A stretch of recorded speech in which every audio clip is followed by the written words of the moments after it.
আসসালামু আলাইকুম সবাইকে। কেমন আছেন সবাই? চলে আসলাম নতুন আরেকটা রেসিপি নিয়ে। আজকে আমি গরুর মাংস রান্না করব। সো আপনারা কিভাবে রান্না করেন কমেন্টে জানাবেন প্লিজ। তো চলেন কথা না বাড়িয়ে দেখে আসি রান্নার রেসিপি। তো এখানে আমি 1 কিলো গরুর মাংস নিয়ে নিয়েছি। ক্যামেরায় হয়তো বোঝা যাচ্ছে না।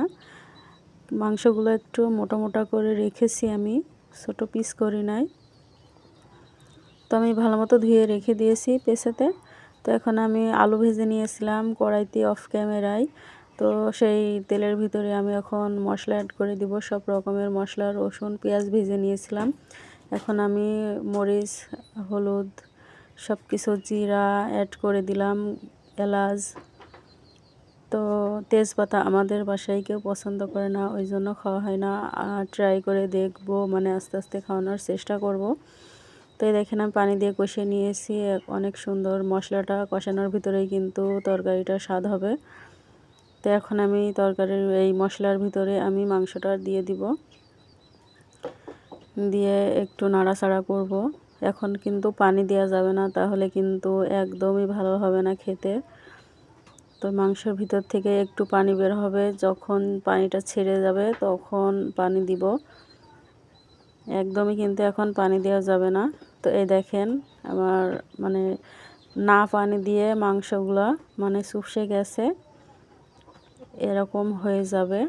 তো এই পর্যায়ে এসে আমি পানি দিব। এখন 1 মগ পানি দিয়ে পরিমাণ মতো আমি 1 মগ পানি দিয়ে আমি এটাকে সিদ্ধ করে নিব মাংসটাকে।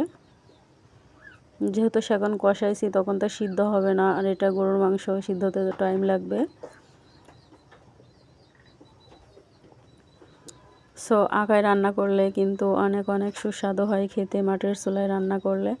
তো দেখেন আমি একটু মাঝে মাঝে ঢাকনা তুলে একটু নেড়ে দিচ্ছিলাম।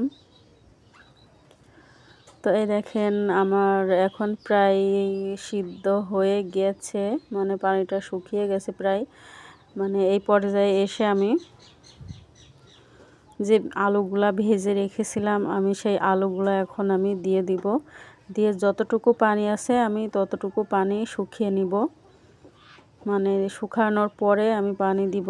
তো এখন আমি পানিটা দিব না, যতটুকু আছে ততটুকু পানি আমি শুকিয়ে নিব। মশলাটা যতবার কষাবেন ততবারই কিন্তু তরকারিটা অনেক অনেক স্বাদ হবে।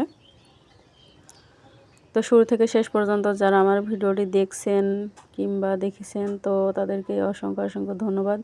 যদি ভিডিওটি ভালো লাগে প্লিজ একটা লাইক, কমেন্ট, শেয়ার করে দিয়েন। আর নতুন নতুন রেসিপি পেতে চ্যানেলটাকে সাবস্ক্রাইব করে দিয়েন। তো দেখেন আমি এই পর্যায়ে আমি এখানে তখন 1 মগ পানি দিয়ে সিদ্ধ করে নিয়েছিলাম। তো এখানে আমি আর 1 মগ পানি দিয়ে দিলাম। এখনও আর 1 মগ পানি দিয়ে আমি সিদ্ধ করে নেব।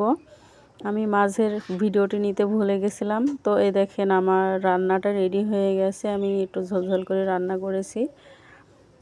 তো যদি রেসিপিটি ভালো লাগে প্লিজ প্লিজ একটা লাইক, কমেন্ট করবেন।